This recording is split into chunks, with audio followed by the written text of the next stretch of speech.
The golf world is mourning the death of U.S. Open champion Payne Stewart and 5 others.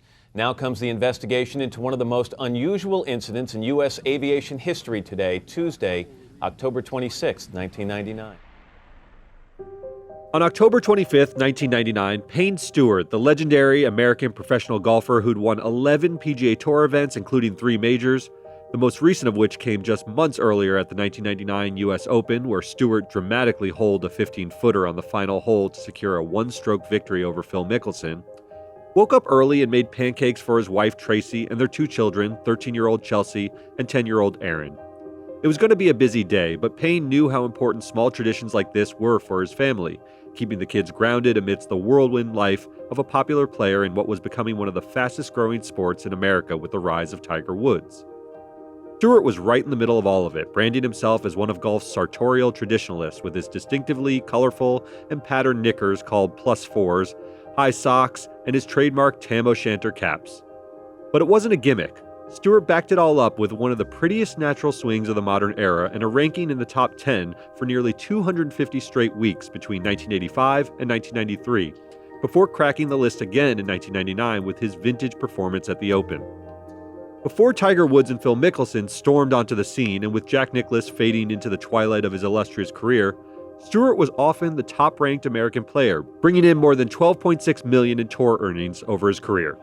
It was a typically busy day in the Stewart household. Tracy had an appointment with a chiropractor to look into some discomfort she'd been having on the tennis court, and she was scheduled to check in on a new home they were building in Islesworth near his home in Florida. After breakfast, she and the kids left for school around 7:30 a.m., and Stewart got ready for his flight to Houston for the PGA Tour Championship.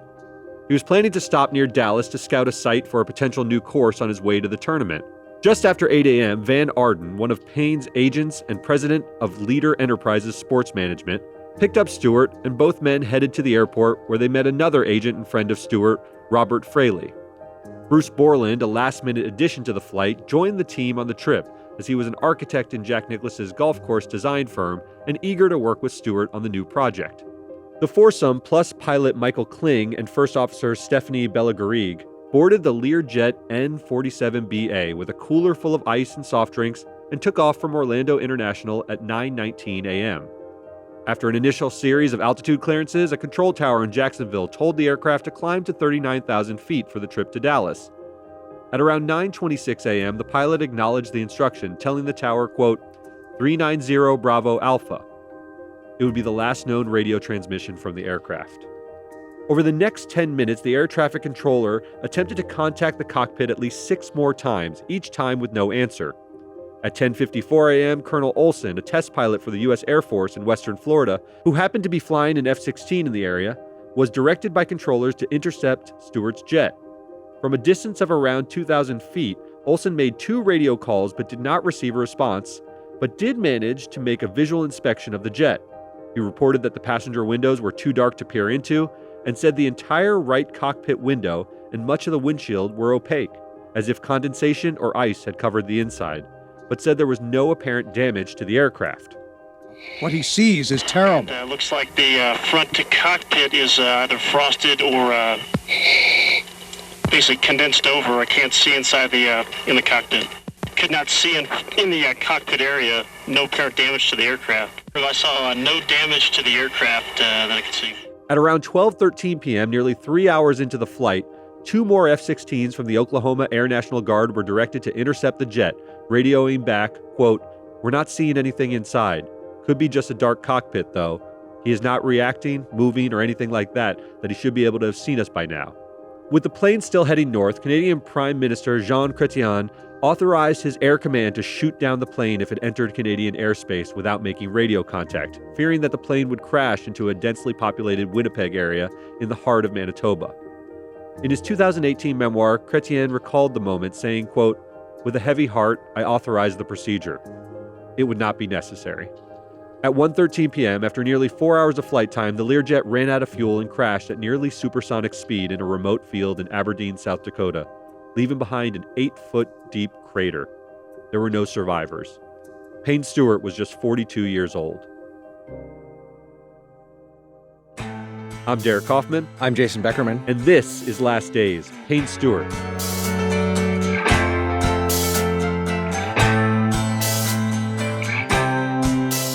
The shock of the tragedy was immediately felt by Payne Stewart's family and more broadly in the golfing community. Reflecting on it years later, Tracy recalled hearing news of the crash and immediately taking her children upstairs and huddling as a family, saying, quote, "My life became my kids, 24/7. With Payne gone, I just felt the need to be with them all the time." PGA Tour Commissioner Tim Fencham expressed a shared sense of shock and sadness over the sudden loss of one of the most popular faces in the game, saying, quote, "This is a tremendous loss for the entire golfing community in all sports. Payne was a great champion, a gentleman, and a devoted husband and father." Tiger Woods said, quote, "It is shocking. It's a tragedy. There is an enormous void and emptiness I feel right now. To have him gone, it's really difficult to refer to him right now in the past tense. That's the hardest thing for me right now when I talk about it. I just saw him the other day. It's hard to believe he's not going to be here." Payne's good friend, Stuart Appleby, organized a tribute to his friend, wearing one of Payne's own signature outfits for the final round of the tournament. The tournament was even delayed to allow competitors to attend his memorial service, which was attended by everyone in the golf world, like Tiger Woods, Phil Mickelson, Jack Nicklaus, Greg Norman, and Fred Couples. The most tragic part of Payne Stewart's death was the excruciating sense of dread from people learning about what happened on the flight before the final crash. Everyone knew the jet would eventually run out of fuel, enter into a downward spiral, and crash, hopefully in a remote area, but potentially in a populated one. There was no happy outcome for the passengers and crew on the flight, but jets carry a lot of fuel, and the sophisticated instruments, including autopilot and other fail-safe measures that keep the aircraft steady in the air, meant eventual outcome would not take seconds or even minutes, but hours to happen.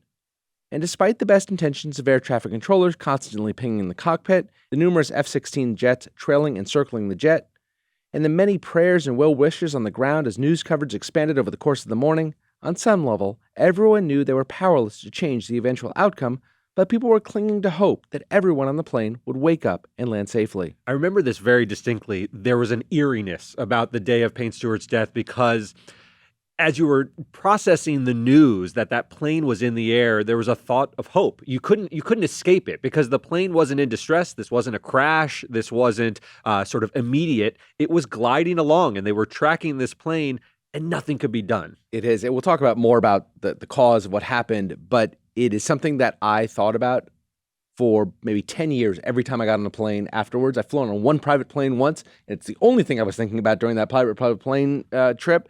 It is something that became real for everybody, whether you're a sports fan or not. You hear about this jet that was just a ghost jet carrying these people to the demise, unavoidable, nothing they could do. There's no sort of Steven Seagal moment where they're going to hook it up to another plane and lead it, which sort of lay people might have thought, well, why can't they do anything about it? There was simply nothing that could be done.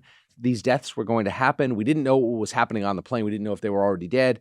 But nevertheless, it was just inevitable, and I don't remember anything like that in the public eye. So same. I mean, this was in 1999. This was the plane-related tragedy that was in everyone's mind. Obviously, 2 years later, we have 9/11, and that's a different sort of plane-related tragedy. But this was omnipresent. This is what you thought about when you thought of like a hopeless situation because you wanted to believe we could intercept this jet in some way. We have sophisticated technology and nothing could be done. And hours would transpire with families, fans, everyone in agony, waiting for the inevitable. And as the investigation would later prove, the panic on the ground was simply not matched by the 6 people on board the jet. We know this because the recorder from the jet's cockpit tells the story of the final 30 minutes of that flight. The Learjet's cockpit voice recorder, often known as the black box, was recovered from the wreckage but only contains the final 30 minutes of audio. You can hear the Learjet's engines winding down as the last bit of fuel is consumed by the engine, followed by the sounds of the stick shaker as autopilot disengages. The stick shaker is designed to warn the pilot about the dangerous descent, essentially indicating it's time to pull up. Shortly thereafter, the jet banked to the right and began to descend rapidly before hitting the ground in South Dakota. A controller observing the descent said, quote, "The target is descending and he is doing multiple rolls. Looks like he's out of control in a severe descent. Request an emergency descent to follow the target." Another pilot said, quote, "It's soon to impact the ground. He's in a descending spiral." The National Transportation Safety Board investigated the crash and made the following determinations. First, the probable cause of the accident was incapacitation of the flight crew members as a result of their failure to receive supplemental oxygen following a loss of cabin pressurization. And this is important to remember. Payne Stewart and the 5 other people on that jet did not die in the plane crash. They likely died long before the crash, probably within a matter of minutes after losing consciousness from the lack of oxygen. The nightmarish situation of panicking on board from some sort of catastrophic malfunction and trying to land is simply not what happened at all. The plane simply cruised north on autopilot for hours before running out of gas and crashing. Second, the hypoxia, or lack of oxygen to the brain, likely impaired their ability to think and act decisively, potentially resulting in a loss of consciousness before they even had time or wherewithal to apply their own oxygen masks. If there's a breach in the fuselage, the cabin depressurization can be gradual or rapid. Research shows that a loss of cabin pressurization at 30,000 feet may cause oxygen saturation levels to drop to a level that significantly impairs cognitive functioning in as little as 8 seconds. Even a more gradual decompression can impair cognitive functioning in a milder way that eventually snowballs into a big problem. Third, it's unclear what led to the loss of cabin pressure or whether such loss was gradual or rapid. The NTSB report showed that the plane had several instances of maintenance work related to cabin pressure in the months before the crash, but it was unclear if these issues stemmed from a specific issue on the plane or just general maintenance and repairs. The report also criticized the charter company for the way these problems were tracked and resolved, specifically pointing to at least one instance when the plane was flown with an unauthorized maintenance deferral for cabin pressure problems. So you can imagine this being a huge issue in the report. I need put this all together for me, Derek. I mean, you've researched all of this stuff. Yeah. So the most likely scenario, right? They go up at some point relatively shortly into the flight, right? Yeah. They get to 39,000 feet. The pilot echoes the air traffic controller's instructions to go to 39,000 feet, recites that we're headed there. They get to 39,000 feet. Obviously, they're fine then. Last transmission. Is we're up there. At some point, cabin depressurization, lack of oxygen. There may at most have been a few seconds of awareness that something was wrong, but with the lack of oxygen, they're not able to process this properly and take evasive steps in order to put their oxygen mask on, et cetera, to fix things. Yeah, if it's rapid, they say it can go as quickly as 8 seconds. If your oxygen saturation levels, you know when you go to an emergency room or that little thing you put on the edge of your finger tells you how much oxygen is in your blood.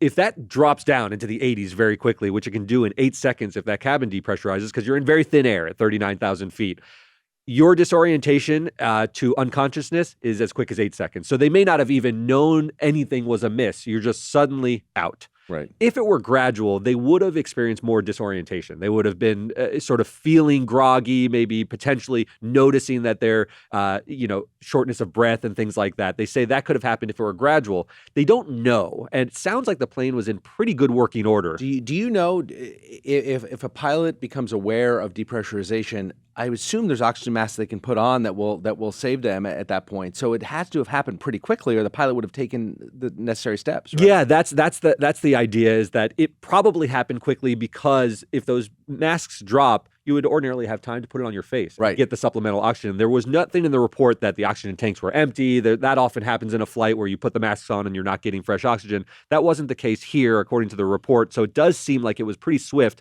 which is hard to square with a plane that's in good working order. You think of maybe a window blowing out for rapid depressurization. That doesn't seem to be the case either. A year after the accident, Tracy and Payne's 2 children, along with the family of Stewart's agent, Robert Fraley, who also died in the crash, sued jet manufacturer Learjet, the charter company, Sunjet Aviation, and the owner of the aircraft, JetShares One.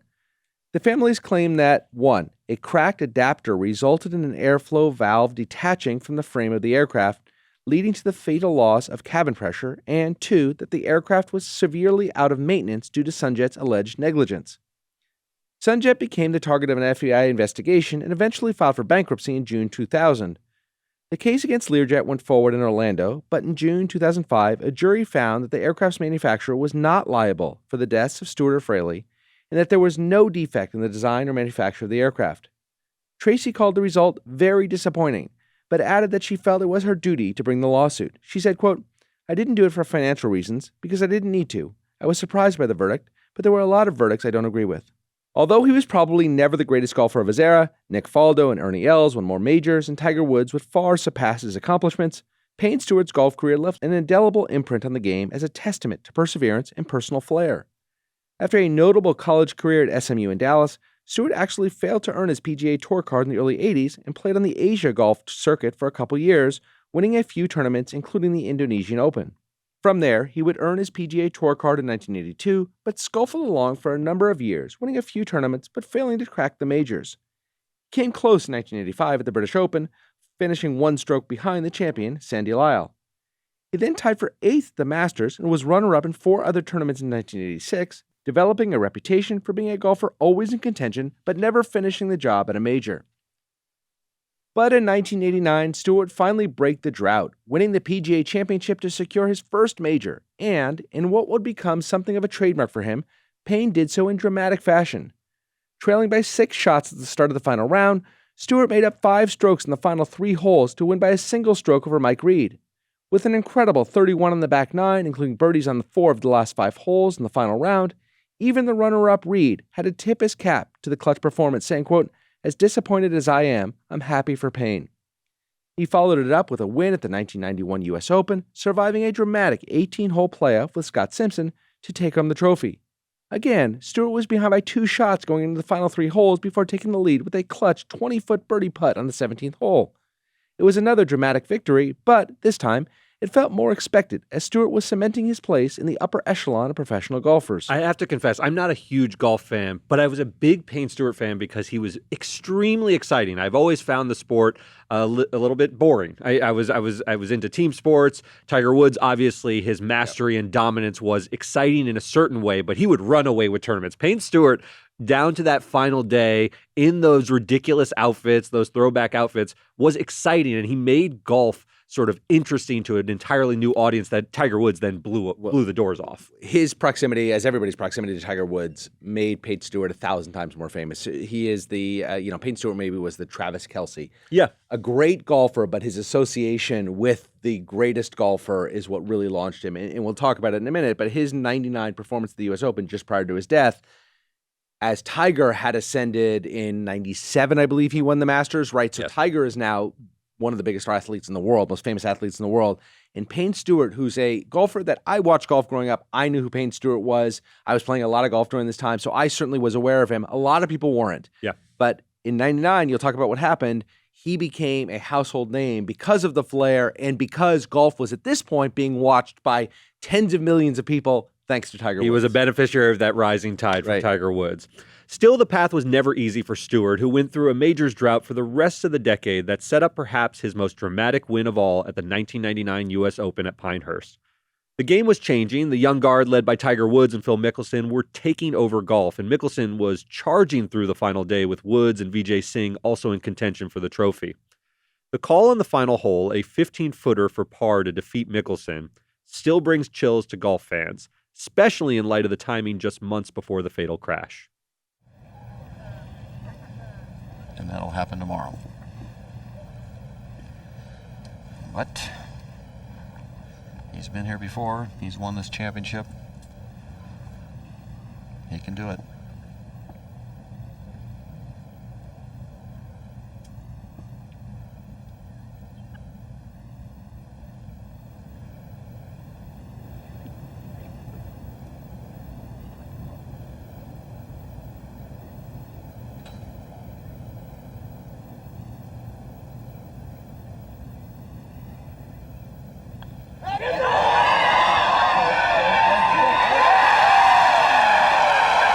Payne Stewart is the 1999 U.S. Open champion. Oh my! What a clutch putt!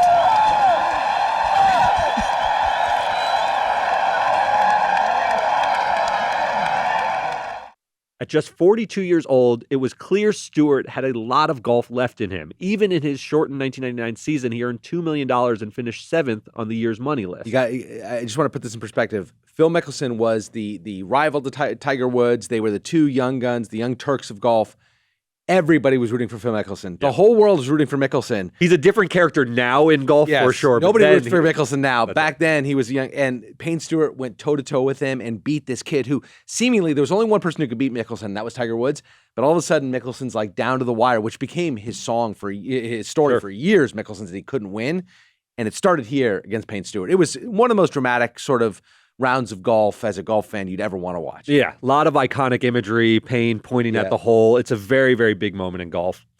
Given his fondness for golf traditions, just take a look at any of the photos of him playing in those +4s knickers and the Tam O'Shanter caps. It's no surprise that Stewart also played for 5 Ryder Cup teams and 3 World Cup teams during his career, bringing his patriotic passion and good-natured trash talk to spread international interest in the game. Given his early years on the Asia golf circuit, Payne was known for playing well internationally, winning the 1981 Indian Open, the 1981 Indonesian Open, and the 1991 Dutch Open. He was even a bit of a Renaissance man, playing harmonica in a blues rock group called Jake Trout and the Flounders, which released a parody of Randy Newman's I Love L.A. called I Love to Play that actually got some rotation on VH1. From the first tee to the last green, from the left side to the right side, everybody knows I'm happy, 'cause my golf magazine's got a coupon inside. Gonna try another swing today. I love to play. We love it. I love to play. We love it. Not exactly a Weird Al level parody song, but it's fun and gives some insight into the lighter side of Payne Stewart, who is a fierce competitor on the links, but also just a pretty fun guy to hang out with on tour. And in the years following Payne Stewart's death, his wife Tracy worked hard to keep his memory alive. From the commemoration of a segment of highway in his honor in several cities, to the designation of a memorial site in South Dakota engraved with the names of the victims from the flight, to the dedication of a golf club bearing his name in Missouri, and even working with the PGA to establish the Payne Stewart Award, given each year to a player who shows respect for the traditions of the game and commitment to the game's heritage of charitable support and professionalism. But it certainly hasn't been easy, especially returning to courses like Pinehurst, where her husband burnished his legacy with that U.S. Open win in 1999. Tracy has said, quote, "It's just very, very hard. It isn't that people don't make me feel welcome, they do, but I don't feel like I belong out there anymore. I'm not one of them, not part of the tour. People would never say it, but they have to be thinking it. Why is she here? On the morning of October 25th, I was part of the tour. That afternoon, I wasn't anymore." To this day, there's a sadness in her voice whenever she talks about how much she misses Payne. And so I thought it only fitting to give her the final word with a portion of her eulogy to her husband shortly after his death. We shared laughter, tears, victories and defeats. You will always be my soulmate and my best friend. I admired your compassion for people and the talent that you were gifted with. You used it well. You are a friend to so many, and I thank you for the joy you brought us. You are the light of my life and my tower of strength. You'll live in my heart forever.